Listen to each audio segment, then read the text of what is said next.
It's time to meet Clifton. With your host, Ray Grabowski. Here's George. Hi, everybody. Welcome. It's a hell of a show tonight we have. Thanks, George. It's a pleasure. That's okay. I had to let George do that the whole year and a half we've been doing this. He wanted to be the head guy, but actually my co-host is George. Welcome, George, tonight. It's a pleasure to be here. Thanks for tuning in again to another episode of Meet Clifton. We have some very interesting guests tonight, so stay tuned. We'll be right back as the two tones take you in.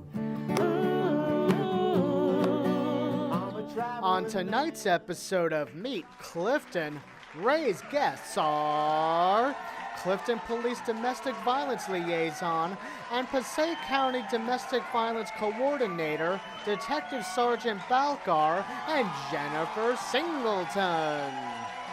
Occupational therapist, Gina LoBue. And financial advisor, Gerard Scorziello. With more music by the Two Tones.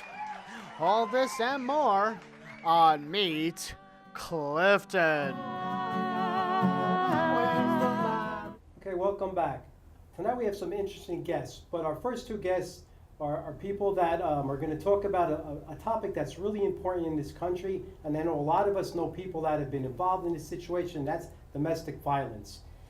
It's a serious crime, and we should really know more about it. So with us tonight, of course, is Sergeant Balkar and Jennifer Singleton from the Passaic County Domestic Violence Center.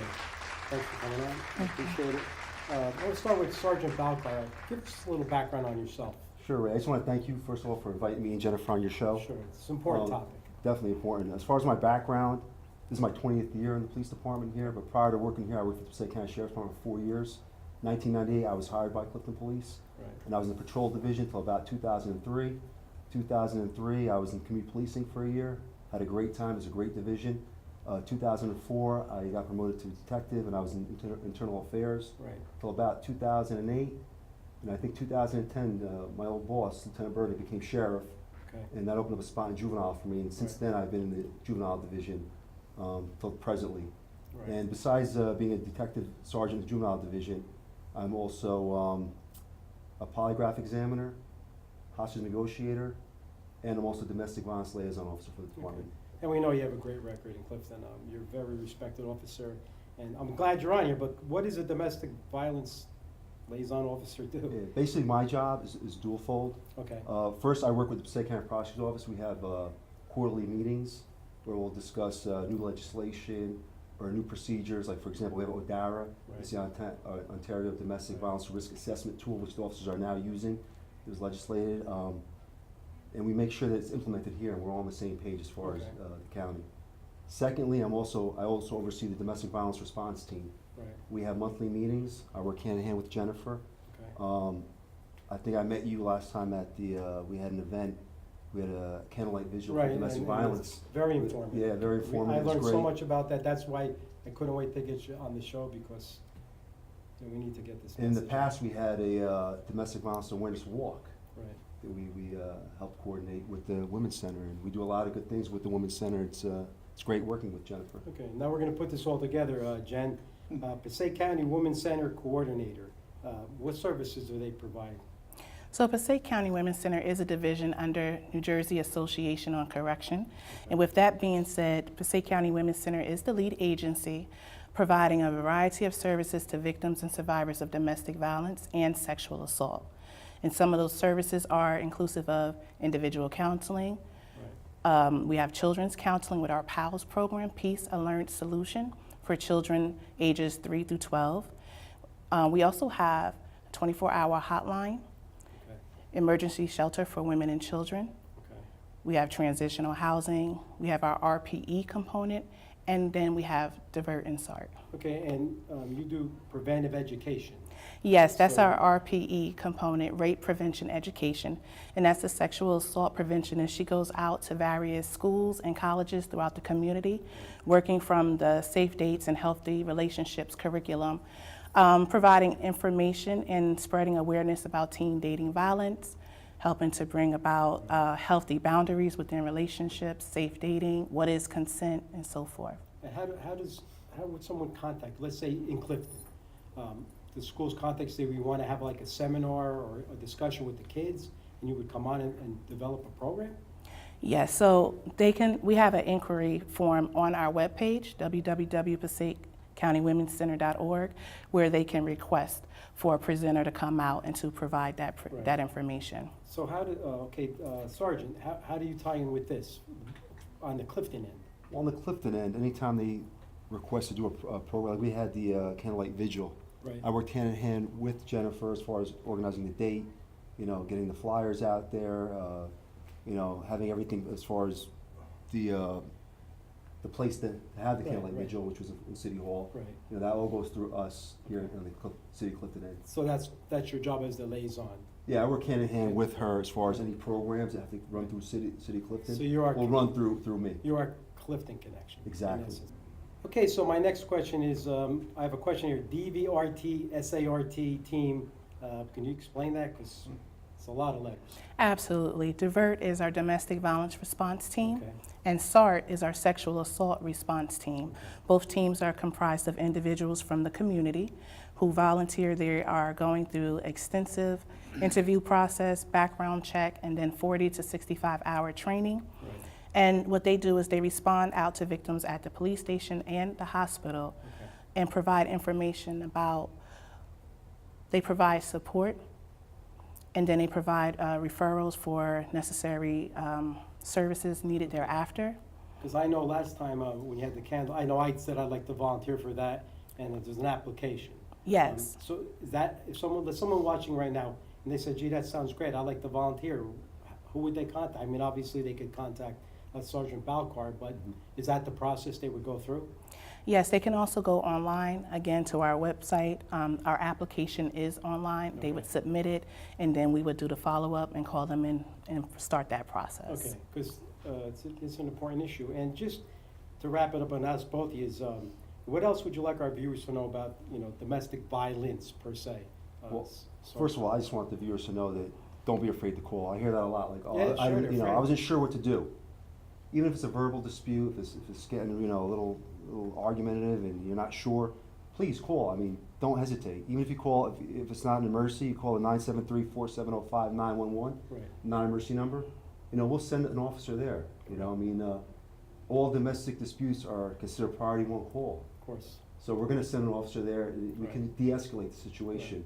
That way it doesn't end up being an assault or being something And I very think serious. It's important for people watching, and if you even know somebody might even be concerned that this might be a problem, I would suggest they call too, right? Definitely.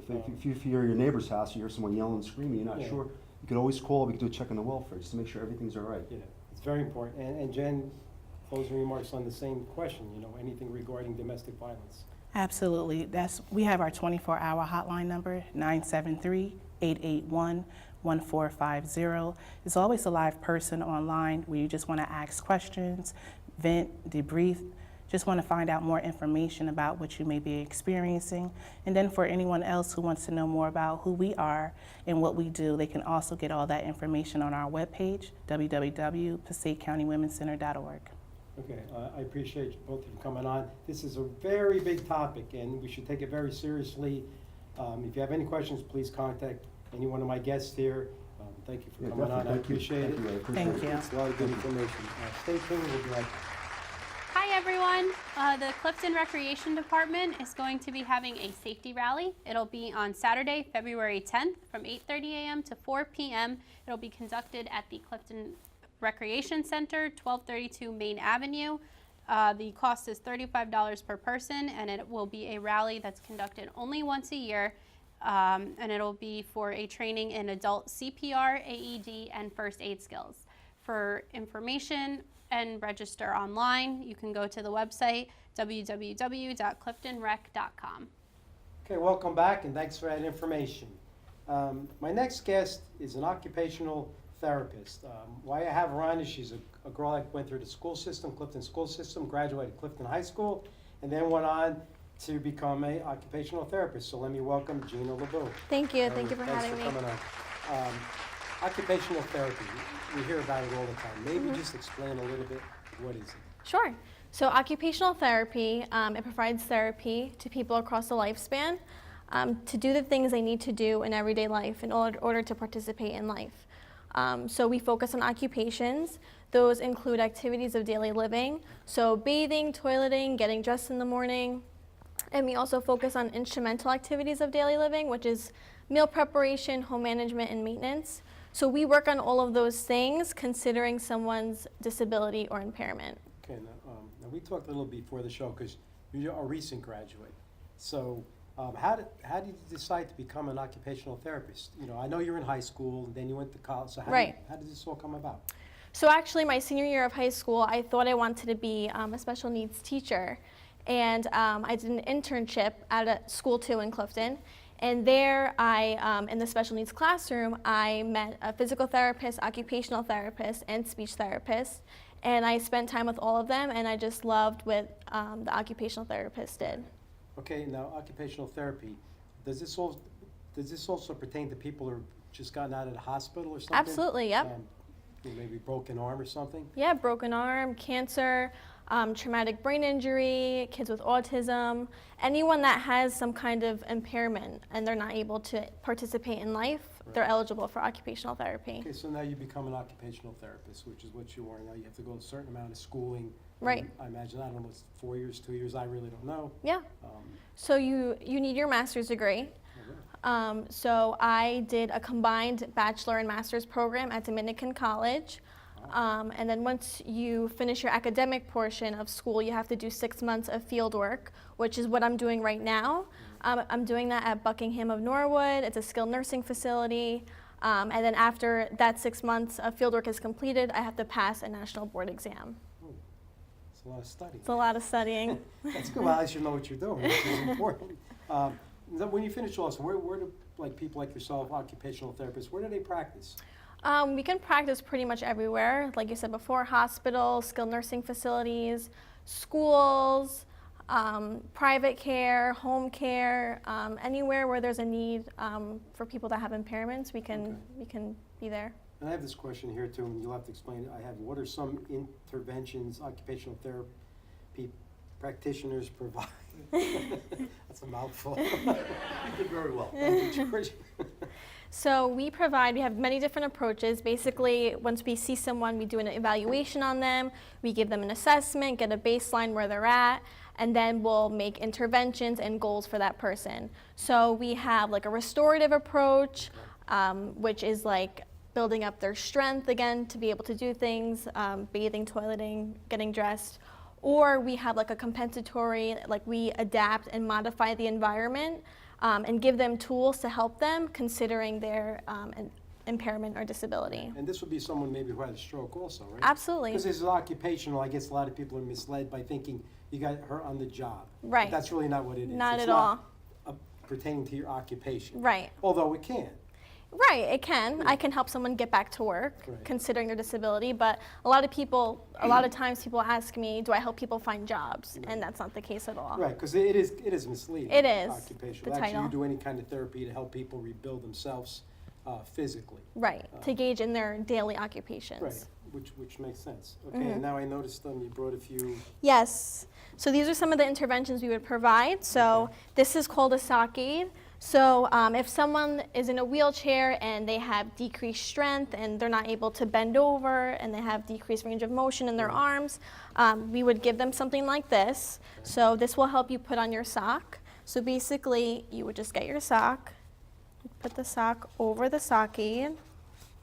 I need might that be now. good. I can use that now. I'll give it to you after. Then you just put this down on the floor. You slide your foot into the sock aid, and then you just pull up, and then There you your go. sock's on. Yeah, and so that might be helpful too, because would that also work for people that have like maybe not heavy-duty compression stockings, but Right. Because a lot of people can't do this. Little elderly people or something, Right. I'd have a tough time doing that myself. Yep. So, okay, that's a good one. Now we have. We also have a leg lifter. So this is someone, again, that has weakness in their legs and they're not able to put their leg over the bed, let's say. So they would just put their foot inside here, and they have this to put their arm in, and this will help them lift up their leg to put their leg over the bed. Okay. So, and these are things, obviously, we're showing that people can purchase. You could purchase them at specialty like equipment stores, but usually your insurance would issue Right. you this Right, equipment. and this is something you would do without helping someone else. That's why we're showing this. If Right. you can't be there, this is Right. what helps them. This will enable them to live and by this one, themselves. I- Yep. That's the one you should get, huh? I can't reach behind So my this back. this is someone, if someone has like sternal precautions, if they just had heart surgery and they can't go like this because they'll open up the stitches, we can give them something like this. So instead of them reaching and breaking those precautions, they'll have this and they're able to wash their back. Yeah, let me tell you something, that worked for everybody, because that's as far as I, that's as far as I can go. No, it's good. These are important things. What about being, you got a referral that, does the doctor give you a referral to go and you come to the house, or do we go to a place of business? Right, so there's a little bit of both. So a doctor could refer you to occupational therapy. In a school system, if a parent is concerned, they can go to the school's occupational therapist and see if that child would be eligible for services. They have it in school? They have it in school I too, thought yep. it was just nurses there. Nope, there's physical therapists in school, there's occupational therapists and Okay. speech therapists in That's school. something I didn't know. Yeah, Yep. I didn't know that either. So, And it's all covered by insurance, correct? Typically, yes. I mean, you never know till you apply. Of course. I would just- think something like this, it goes I through would that. hope it Yep. would be. So you provide a lot of great services. So this is just a little bit about what an occupational therapist does. I asked Gina to come on because she's a product of the Clifton school systems, and we're always proud of someone who moves ahead in their life and does something great and actually contributes to the welfare of people. So Gina, thanks for coming on. Thank you for having me. I appreciate it. We learned a lot tonight. Stay tuned, we'll be right back. Hi Clifton, welcome to the updates. Lambert Castle is busy. They're hosting some featured lectures, and that's happening February 7th. Also on February 9th, Friday, they're having their masquerade ball. So please call 973-247-0085 for tickets. And again, that's the masquerade ball. Then the new theater that is joining the community, it's the Orange Avenue Community Theater. They're hosting on Saturday, February 10th, the Valentine's Cabaret Dinner Show. So please call Steve for tickets, 201-694-2015. And the Athenia Business Association is hosting their annual scholarship dinner and applications for graduating seniors. It's a music scholarship for $1,000. So please get your applications in. And the phone number for information is 201-410-1686. The deadline is middle of April. Thank you. Okay, welcome back. Thank you, ladies, for those updates. Please help sponsor some of these events. They're always for a good cause in Clifton, so if you can get out to some of these events, please do. A lot of us have portfolios in stocks, and they noticed that lately they've been going through quite a big change. It's been really healthy and I guess robust, as we would call it. So here with us tonight to explain a little bit more of why and how this is happening is Gerard Scorziello. Gerard, thanks for coming on. Thanks for having me, I Ray. appreciate it. The financial market performance for 2017, so maybe we could review this. Well, Ray, it was a pretty good year for investors. The S&P and the Dow Jones were both up about 20%. The NASDAQ did even better. It was up about 28%. And those returns actually exclude dividends. So investors were rewarded pretty well in 2017. Right, and of course, there's always, we use the term fueling. So what do you think's fueled this? Well, I think what's fueled the market is we're in this free market environment. Capitalism is really taking over. Entrepreneurship is advancing, and there's a tremendous amount of efficiencies in the marketplace right now. Technology is also another thing that's really helping fuel corporate profits, and I'll give you a couple examples to back that up. If we think about agriculture, if you go on a farm, it used to be hundreds of men farming a field, and it took many, many men, many, many hours. Now what they do is they have a machine that looks almost like a satellite with the arms, and it plants a seed in every spot, exactly 2.3 inches apart. It goes 4.3 inches deep, and everything is done with technology involved. If you think about when you're a kid and you see the commercials with building cars, what'd you see? You saw people on an assembly line, and there were men and women and rivets and painting, and quite honestly, those assembly lines were quite dirty. There were a lot of casualties, even fatalities. Now, what do you think of when you see cars being built? You see robotics and you see arms.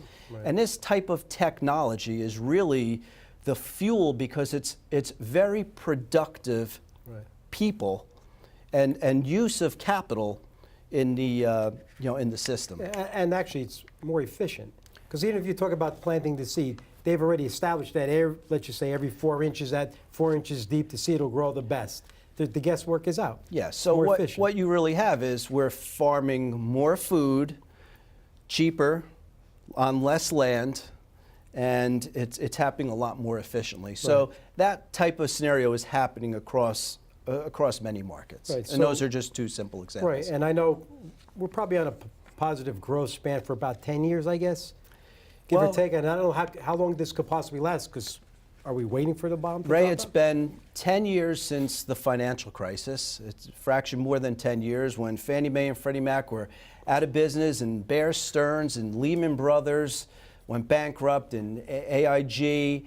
The banks were collapsing. The financial system was in turmoil.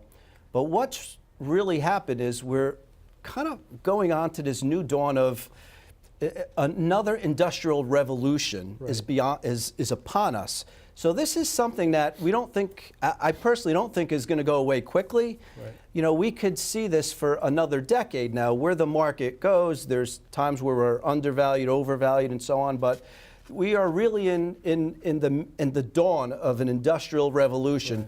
It just in a new century. Right. So this can go on for some time, right? I guess it's a good time to invest. You know, the skepticism isn't there. People are really feeling positive about the growth of the economy, and that's a good thing, which brings us to another new term, Bitcoin. Well, Bitcoin is the hot new button for investors nowadays. And Bitcoin, there's nothing simple about Bitcoin, but Bitcoin is a cryptocurrency. Crypto meaning it's a digital asset, currency meaning you could spend it. Now, crypto, you can't take it, you can't hold it in your hand, you can't put it in your pocket. It's can't be seen, but it's a currency, it could be spent.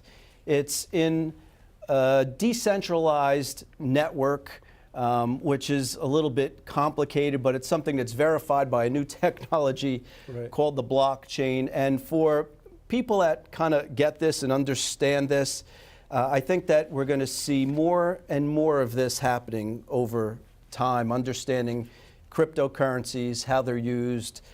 There's many benefits. There's no centralization of the currency, meaning it's not backed by a government. So the US dollar is backed by the government, the euro is backed by the euro system. Cryptocurrencies, there is no backing. So it's something that's a little bit different, and you know, there's benefits to it that technology is going to lead us down that road, and I suspect that in a few more years we're going to hear a lot more of cryptocurrencies, and it's not something new now, but we're going to hear a lot more of it in the future. So it's the wave of the future. And lastly is, you personally, how do you see the future, you know, of the markets and the economy? Well, you know, 2017 really played out very well, and investors were rewarded, and I think that 2018, it's just really going to be a continuation, Ray.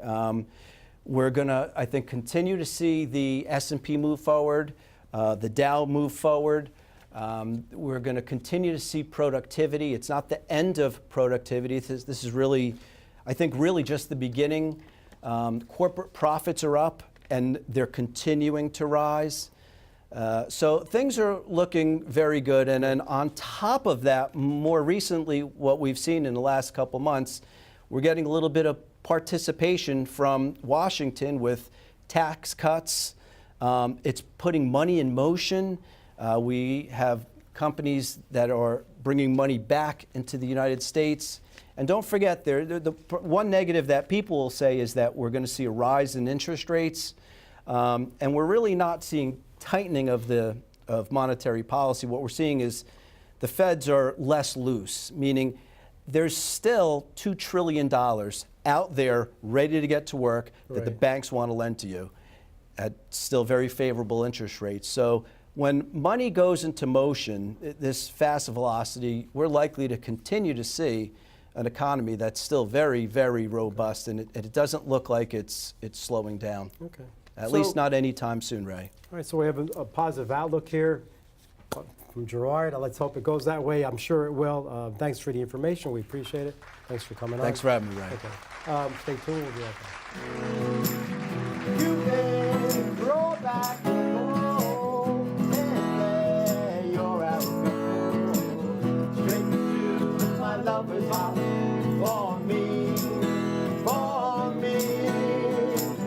You can please hear my cry and lay your arrow fly straight to my lover's heart for me. Okay, well, that's our show for tonight. Thanks for tuning in. Once again, I'd like to thank my co-host, George Silva, who's made it an interesting night as usual. Every night is we had a lot different. of great guests. I think we learned a lot of good information. As always, we try to bring the best of Clifton to everyone. I think we've been doing that pretty successfully. Of course, I'd like to thank all the, the crew and everyone who works on the show. But until next time, be good to your friends and family. Respect your neighbors. Keep Clifton close to your heart. This is a great city. Thank you. God bless, and good night.